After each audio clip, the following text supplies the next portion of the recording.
Three things I'd bring to a desert island are olive oil, a knife, and rice. My name is Silver Iocovozzi. I'm the chef and owner of the restaurant Neng Jr. in Asheville, North Carolina. And today I'm going to talk to you about one of my favorite recipes, Ensaladang Mangga, which is another twist on a traditional recipe from my roots.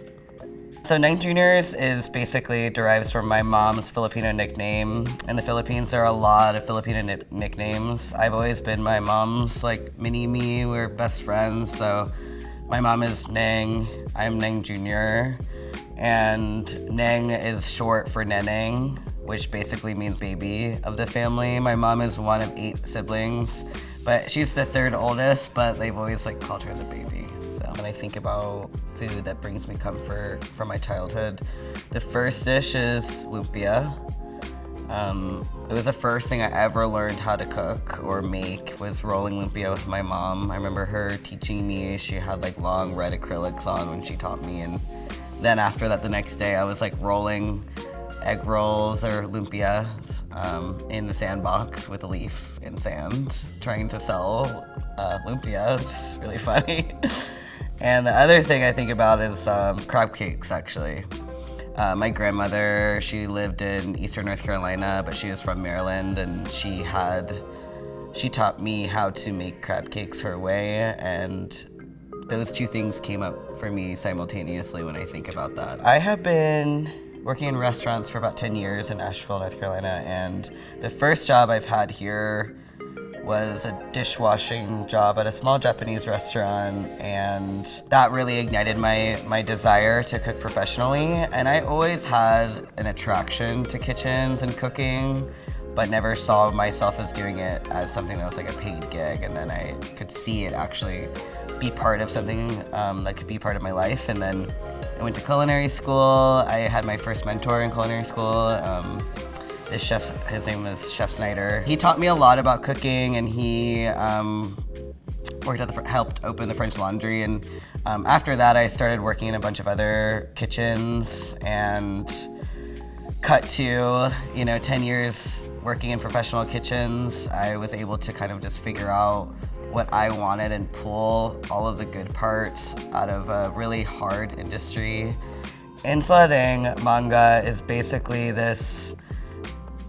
It's all about the dip part, which is a pounded dip with garlic, shallot, fish sauce, rice powder, brown sugar, chili-flakes, and it's just this like really pungent flavor. It's very reminiscent of this street food in the Philippines. So you have like unripe mango, and then you use this bagong and this dip as basically like a salsa, and it's really delicious, super bright. It's really surprising, really interesting and complex in its own way.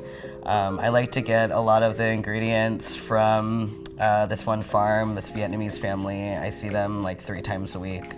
We're always like texting back and forth. I'm like, can you get me like 30 pounds of rice by the end of the week?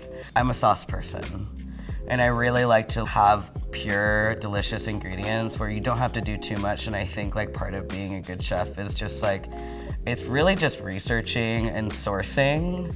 And then there's 2 parts, researching and sourcing, and then actually like being a good chef. But like part of being a good chef is like researching and sourcing all of like the most like perfect ingredients where these families, all these farmers or producers are studying themselves, whatever it may be, whether it's like a creamery or a farmer where they're like growing all this produce or like harvesting rice. They know exactly how to care for it. Growing up in the South as a brown person is really significant to me in so many ways, but also being Filipino and not feeling that there's a lot of Filipino representation.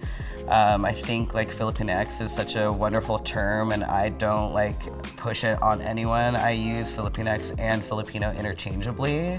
I like to use it for myself because I have this like 2nd generation immigrant perspective, but I don't want to take away from anyone's calling themselves Filipino, and I often call myself Filipino. But I think there's value to say in like I have this American experience. The intersection of like Filipino cuisine and Southern cuisine, there are so many similarities, which is really wild. Like just Eastern North Carolina style barbecue and Filipino lechon. The condiment, I think the best condiment is vinegar, and it's the same. It's almost exactly the same flavors, so it's really cool to see all of these similarities. Neng Jr. is supposed to be a place where I want people to feel like they can be themselves. And I think part of who all of us are, even just like sitting in this room or the world at large, we're all such like complex individuals. I think like as much as I don't want to think about identity politics like are what make what you're interested in really special to you. I don't want like my queerness or my identity politics deterring anyone from like enjoying the experience at Neng's.